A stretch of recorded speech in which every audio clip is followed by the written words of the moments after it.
Okay, now in number 14, we're going to use the distributive property to expand this, and then we'll see if there are any like terms that we can combine and simplify all the fractions. All right, so first of all, we're just going to use the distributive property. So we're multiplying this whole first thing times the first fraction. Negative 3 times 4 is negative 12. X squared, well, I'll just go ahead and write it. X squared, y to the negative 3, and then there's an x right here, and then on the bottom, there's y cubed. So I'm just multiplying negative 3x squared y to the negative 3 times the 4x, and then the denominator is just y cubed. I mean, when you multiply fractions, and this first thing here is over 1, so when you multiply fractions, you multiply numerator times numerator, denominator times denominator. So when I multiply that fraction by a whole number or something that it doesn't have a denominator, the denominator doesn't change. Numerator times numerator, denominator times denominator. So negative 12 x squared, y to the negative 3, and then the x. So that's all going to be multiplied. All right, the next one, negative 3 times 2 is negative 6. And then you've got x squared, y to the negative 3, then you've got x to the negative 2, z, and that's all over y to the negative 2. So I'm not multiplying anything out yet, I'm just multiplying the numbers, and then I'm putting everything else, just lining it all up. All right, last one, I'm going to multiply that together, negative 3, x squared, y to the negative 3, and then I've got x squared, y cubed, and it's all over 3. All right, so let's simplify each fraction. All right, in the first fraction, in your numerator, you've got negative 12, and then you've got x squared times x to the first. So 2 plus 1 is 3, so x cubed. Then you've got y to the negative 3, and on the bottom you have y to the positive 3. All right, so we can just, why don't we practice using the rule that says you can subtract the exponents when you have like bases and you're dividing.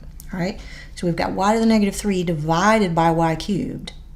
So we subtract the exponents, and that's going to give us y to the negative 3 minus 3 is negative 6. All right, next one over. We've got negative 6 x squared, x to the negative 2. Since we've got x squared times x to the negative 2, they're like bases. We add the exponents. 2 plus negative 2 is 0. X to the 0 is just 1. So times 1. We don't really have to write that, but just to make sure that we're not losing that fact. All right. Then we've got the y to the negative 3 on top and y to the negative 2 on the bottom.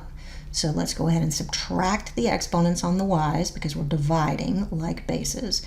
That's going to give us y to the negative 3 minus negative 2, which is negative 3 plus 2. So negative 1 will be the exponent on the y. All right, then you've got the z, it's just sitting there. All right, next one, negative 3, and you can already tell that you can cancel the 3's. 3 is a factor on the top, 3 is a factor on the bottom, so you can cancel the 3's. But don't cancel the negative sign because it's still there. All right, and then, so what you'll have left there is just negative x squared y to the negative 3. Well, I should have added the exponents on the like basis. Let me go back and do that. All right, so x squared times x squared, you add the exponents to get x to the 4th. And then you've got y to the negative 3 times y cubed, so you add the exponents and get y to the 0, which is just 1. All right, so let's go back and simplify anything that's left to simplify. So negative 12 x cubed y to the negative 6, and then this is plus negative, so we can just say minus. And then 6 times 1 is just 6. So 6y to the negative 1 z. And then we've got minus a negative, so that's plus a positive, and it's just x to the 4th times 1, which is x to the 4th. All right, this is addition and subtraction, so we cannot combine any of these terms because they are not like terms. They all have different exponents on different variables. All right, so we cannot add them in any way. We can't combine them that way, but the problem does say that we're supposed to leave all variables in the numerator, and actually we already did that. So everything is in the numerator, so we're done.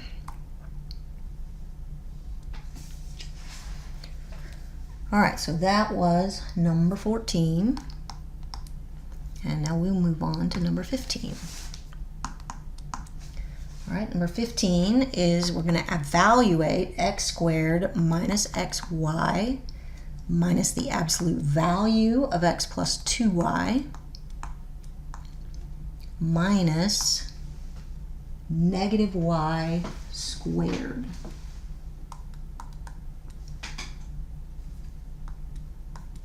All right, and we're supposed to evaluate that if 5x plus 6 equals 2x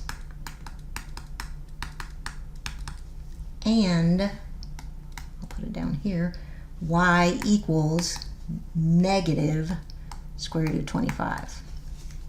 All right, so we've got to figure out what x and y are before we can evaluate this. So for the first equation here, 5x plus 6 equals 2x, we're going to need to get all the x's on one side. So we can subtract 5x on both sides. And that's going to give us 6 equals negative 3x. And so we divide by negative 3 on both sides to get x by itself. X equals negative 2. So that's the value we're going to be plugging into this expression. And then y equals negative square root of 25. Square root of 25 is 5, so y equals negative 5. So these are the values we're going to put into the function. Now, the very first thing we have here is x squared. That means that you're supposed to square negative 2. And if you're going to square negative 2, you need to show that you mean negative 2 times negative 2. And the only way to express that is to put it in parentheses, negative 2 with the square on the outside. So you're showing that x is negative 2 and you want to multiply negative 2 by itself. Negative 2 goes on the inside of the parentheses, the square goes on the outside. Then you have minus. This is subtraction. Subtraction. Addition. Subtraction. Make sure you're paying attention to the operations and that you're not changing them to multiplication. These are all addition and subtraction. All right, so I'm going to erase that little subtraction down there so it doesn't get in the way. All right, so we did the negative 2 squared. Now we need to do subtract the product of x and y. X is negative 2, y is negative 5. The only way to show that you're multiplying those two numbers is to use parentheses. Negative 2 times negative 5. If you don't put parentheses, you're not going to know what you're doing. You have to put parentheses to show multiplication. Now you're going to subtract the absolute value of x, so negative 2, plus 2y. So 2 times negative 5. You're going to have to use parentheses to show that multiplication. Close the absolute value. And then minus negative y squared. Y is negative 5. If you want to square negative 5, you're going to have to put the negative 5 in parentheses and the square on the outside. So you want to square negative 5. You want to show that you're going to do negative 5 times negative 5. So you put that negative 5 in parentheses and you put the square on the outside, and now you're going to have to close that other parenthesis. So you've got 3 negative signs there, but you can't just put, say it's going to be negative, because the negative, you have to do exponents first. Remember your order of operations. So you're going to have to square that negative 5 there before you can do anything about those negative signs. So the first things you have to do, you're going to have to do these exponents first before you do anything else. All right, so negative 2 squared means negative 2 times negative 2, which is positive 4. Then you're subtracting negative 2 times negative 5.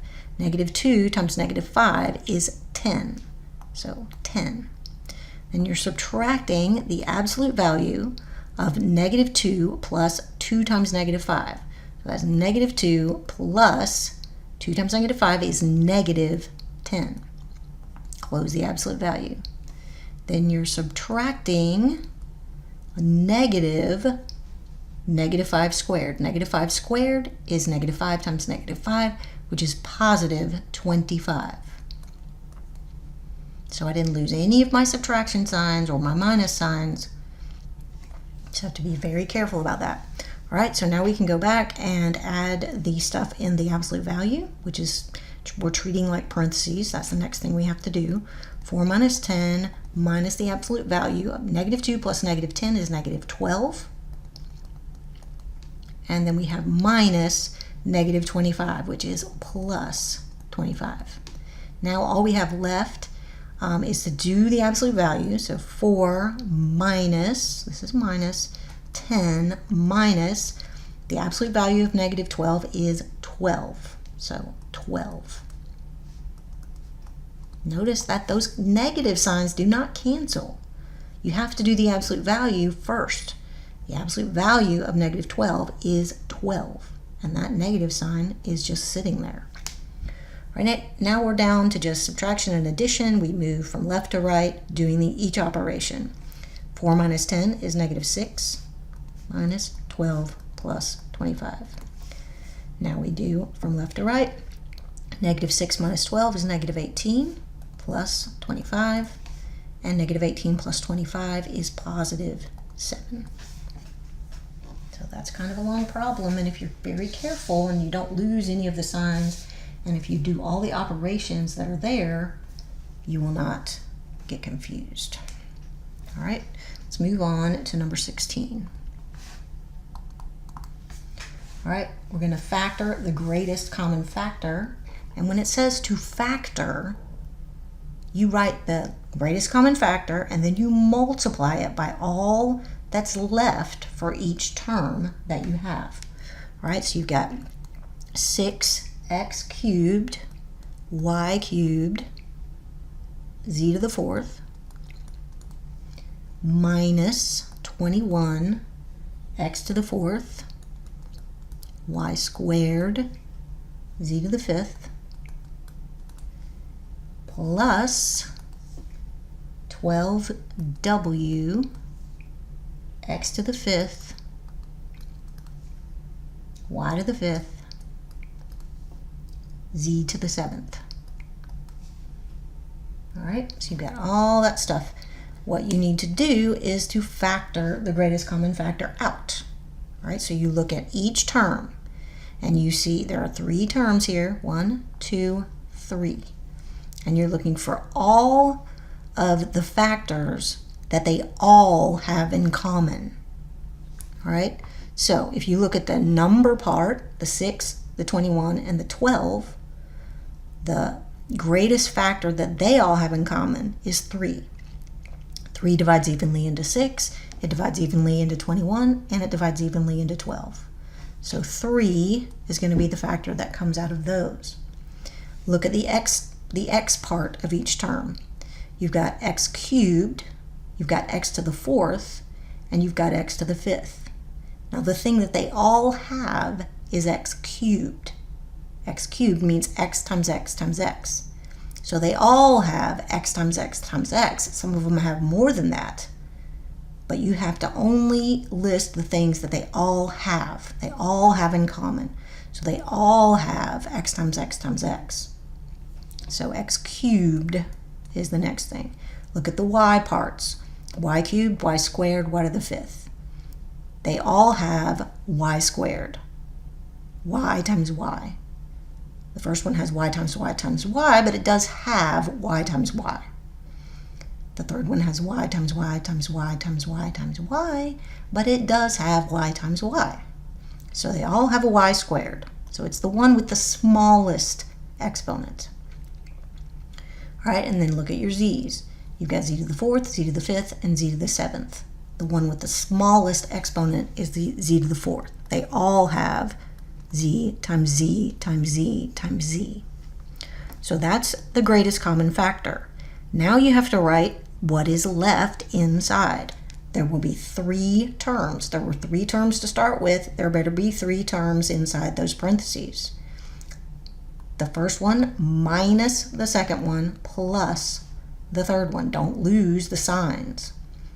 All right, so look at the first term. It's supposed to, when you multiply this thing out, that is supposed to be 6x cubed y cubed z to the fourth. You factored out a 3, so what you have left is a 2. 3 times 2 is 6. You've got the x cubed, you already factored it out, so you don't need any more x's on the inside there for that first term. You have factored out a y squared. That term has y cubed, so you're going to need a y there so that when you multiply those two things together, you'll get y squared times y, which is y cubed. You want y cubed. And then z to the fourth, you already factored that out. So all that's left is 1. Z to the fourth times 1 is z to the fourth, but you don't need to write the 1 because it's multiplication. All right, so the next term has 21. If you factor out a 3 from 21, you're left with a 7. 7 times 3 is 21. You factored out x cubed. This has x to the fourth, so you need an x there so that when you multiply this out, it's x to the fourth. Y squared, you already factored that out. Z to the fifth, you factored out z to the fourth, so there's 1 z left, 1 factor of z left. That needs to go there. Third term, you factored out a 3, you need 12, so 3 times 4 is 12. The w, you couldn't factor that out because it's the only one that had a w, so it's still there. You factored out x cubed, you need x to the fifth, so you're going to need another x squared, so that when you multiply it out, it'll be x to the fifth. Y squared is what you factored out. There's a y to the fifth in that term, so you need a y cubed so that you'll have all the y's you need. Z to the seventh, you factored out 4 of them, so you've got 3 of them left. Z to the third. All right, and that's it. That's all you can do for this problem. You factored out the greatest common factor, and you wrote all the factors that are left inside for each term, and you're done.